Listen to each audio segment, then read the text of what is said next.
All right, today I'm going to be going over a 2015 Polaris Ranger 570.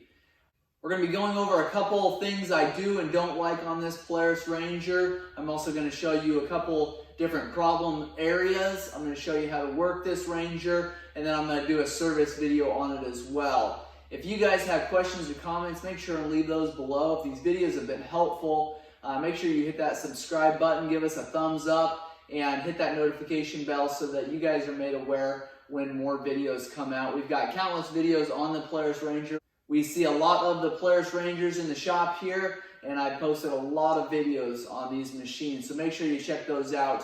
Thank you guys for watching. We'll get to the overview and then the service on this Ranger.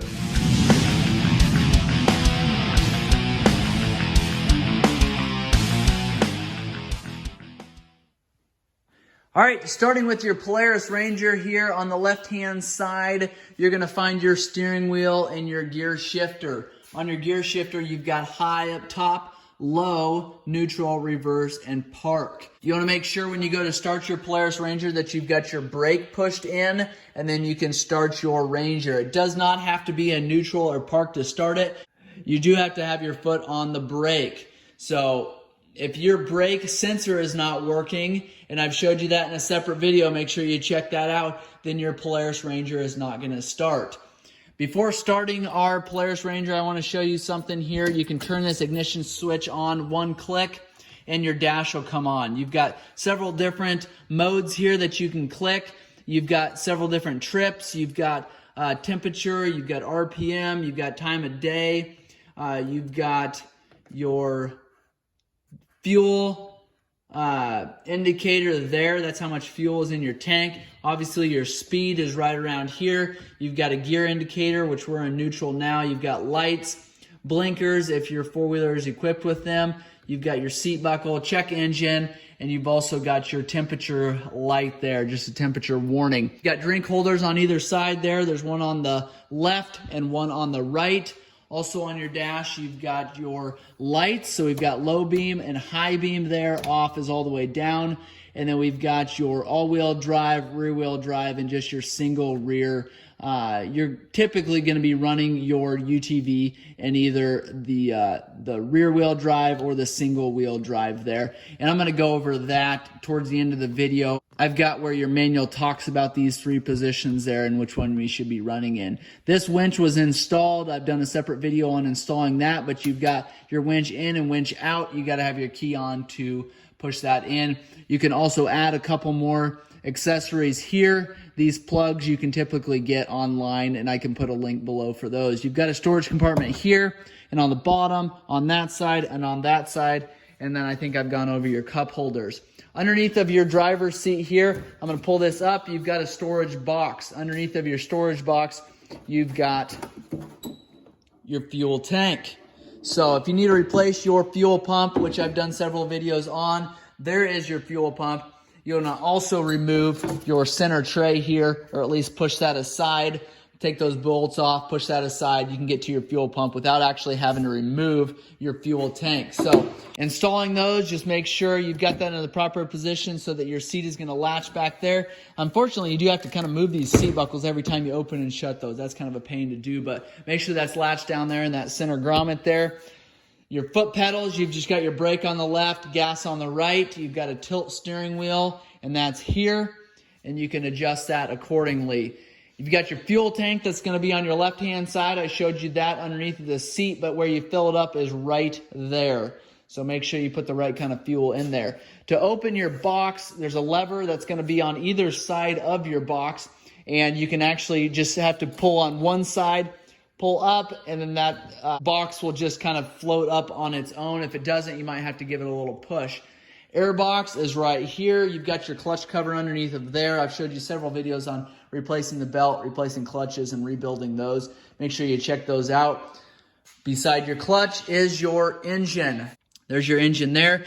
This is fuel injected model, so instead of a carburetor, we've got a throttle body here. You've got your injectors that are here. You've got your fuel hose, which is here. That will go up to your fuel tank. You've got where you fill your oil there. Your spark plug is here. This is considered your top end. This is your cylinder head cover. Underneath of there is your cylinder head. There's your exhaust pipe. It circles around there and goes out the back of your Ranger. Got your ignition coil here. This is an air duct. Make sure that if you're going out riding in deeper water, make sure you either have a different snorkel on there than that, or make sure that this doesn't get into the water. Otherwise, you're going to have some serious problems. Your clutch is going to be slipping like crazy. You're not going to enjoy your day. So your shocks are fully adjustable. There's about 6 different settings on each shock.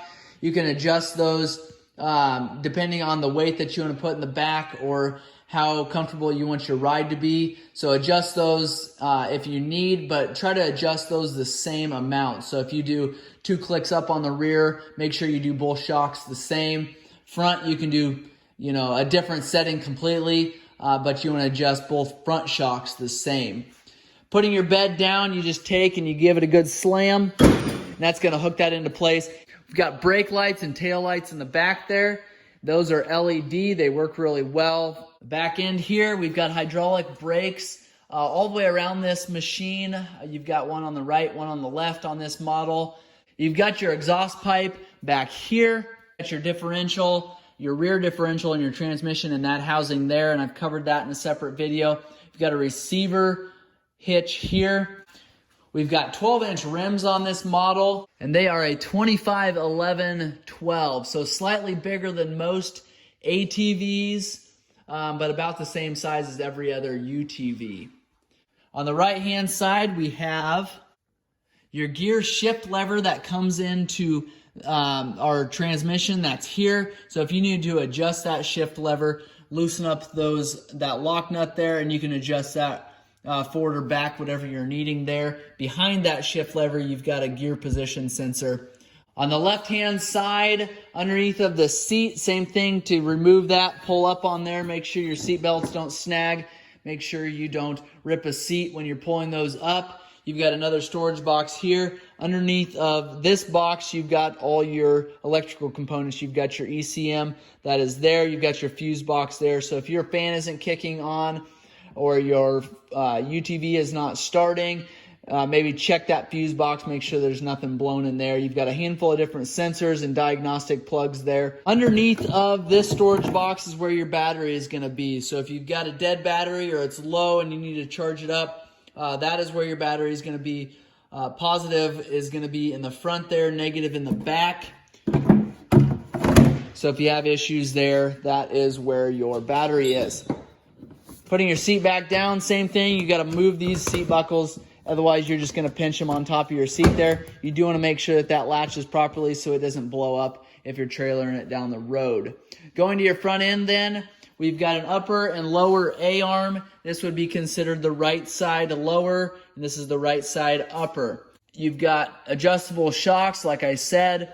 This is going to be the loosest position possible on these shocks. So if you want to snug it up, if you've got some extra weight in the front, you can do that by just turning this spanner nut here, and I've done several other videos on how to do that. You can check those out. You've got CV shaft or CV axles that one on either side here. Again, you want to inspect those boots, make sure there's no rips or tears. You've got hydraulic brakes in the front, and those pads will need change periodically. I've showed you how to change oil in those differentials. And I've also showed you how to install that winch there. To remove our front hood, there's a knob here that's a quarter turn, knob there. Then you can take, and you want to just take and kind of push that down. There's hooks in the front. I'll show you that. You can see the hooks there in the front, and that is what hooks into kind of your front grille there. And those need to be pushed forward instead of just straight up, or you'll break those clips off of there. Underneath of your hood, you've got your radiator. That's your radiator cap there. You've got your winch actuator there, and the Polaris gives you a spot to install that actuator. Most of those actuators are kind of a standard size. You can install that there. You've got your coolant overflow. You've got a minimum and a maximum. We're right at the low side on that coolant, so we can add a little bit. There's not actually a whole lot underneath of this front hood. Some of the earlier model Rangers had your battery and some of your electrical components underneath of that front hood. That's not the case with these newer 570s. To get your front hood on there, you want to make sure that your knob is pushed down into your groove. Then you can just take and turn that. It'll kind of suck that front hood back into position there. You've got your headlights, the bulbs that are coming in. You can actually replace that when your hood is removed there. You can reach in behind there and grab those headlight bulbs and replace those if you need. You've got a high and low beam there. Some people will add aftermarket lights to here, and sometimes those will go down into that groove there. Left-hand side looks an awful lot like your right-hand side, but flipped over. So same components there. You've got your shock, your A-arms, your tie rods. So rear view mirror was added to this one. That's not something that comes on them from the factory. Windshields can be added, roofs. There is so many accessories that you can put on these Polaris Rangers. Overall, these 570s have seemed to be just a great machine. A lot of the 700s, the 800s, and the 900s had problems with the front differentials. I haven't seen so much of those go bad on the 570s. They're obviously a different setup. Maybe they just aren't taking the abuse that those bigger machines are putting on there, but these seem to have worked a whole lot better than those older model 7 and 800s. The VIN number can be found on the left-hand side, right on the frame here, and the VIN number is going to be right above the air box there. Should have a 17-digit number there if you need to identify your Polaris Ranger. If you guys have questions or comments on this Polaris Ranger, make sure you leave those in the comments below. I do appreciate any kind of feedback that I can get from you guys. Now I'm going to go over, before I end this video, and I'm going to talk a little bit more about our all-wheel drive. That button, I've got a lot of people asking questions on which position they should be driving in, how that all works and that setup there. What I have here, I'm just going to read out of the owner's manual, and it'll tell you exactly what those buttons mean. All-wheel drive. Press the top of the switch to engage all-wheel drive. AWD. The 4x4 actuator illuminates in the rider information center to indicate that the vehicle is in all-wheel drive. When the all-wheel drive switch is on, the front wheels will automatically engage anytime the rear wheels lose traction. When the rear wheels gain traction, the front wheels will automatically disengage. There is no limit to the length of time the vehicle may remain in all-wheel drive. Says tip. The all-wheel drive switch may be turned on and off while the vehicle is moving. Disengaging all-wheel drive. Move the all-wheel drive switch to the center or bottom position to disengage all-wheel drive. If the switch is turned off while the front hubs are driving, they will not release until the rear wheels regain traction. In some situations, the front gear case may remain locked after turning the all-wheel drive switch off. If this occurs, you may notice increased steering effort and some vehicle speed restriction. Perform the following procedure to unlock the front gear case. Stop the vehicle, operate in reverse for at least 10 feet, stop completely, switch into low gear and drive forward. If the front gear case remains locked after following these instructions, see your dealer for service. Or you can leave a comment below. I will hopefully help you out. Then one other thing here that I wanted to show you out of the Polaris owner's manual, the all-wheel drive, locking the differential. This will give us our 3 positions here. And from what I can tell from what Polaris says in their owner's manual, driving in the one-wheel position, that would be the bottom position, is probably going to be what is best on that transmission. I'll read this here for you. We're going to talk about each position, starting with the all-wheel drive, and then we're going to do the differential, the rear differential lock, and then we're going to do the one wheel. Okay, so all-wheel drive. Damage to the differential can occur if it is engaged while the vehicle is traveling at high speeds or while the rear wheels are spinning. Slow the vehicle to nearly stop before engaging the differential. So for the center position now is what we're going to talk about. Locking the differential in slippery or low traction conditions can help improve traction. Move the rocker switch to the center position, two-wheel drive, to lock the differential and operate in rear wheel drive. Now we're going to talk about the bottom position here. It's just a one wheel drive. Press the bottom of the switch to unlock the differential and allow the rear wheel drive to operate independently. This mode of operation is well suited to turf driving or whenever aggressive traction is not required. So what I'm gathering here is that Polaris would prefer you drive in the bottom position there. So you can see on our actual Ranger, we've got the three positions here. We've got the all-wheel drive, we got the differential lock, and then we have the one-wheel drive.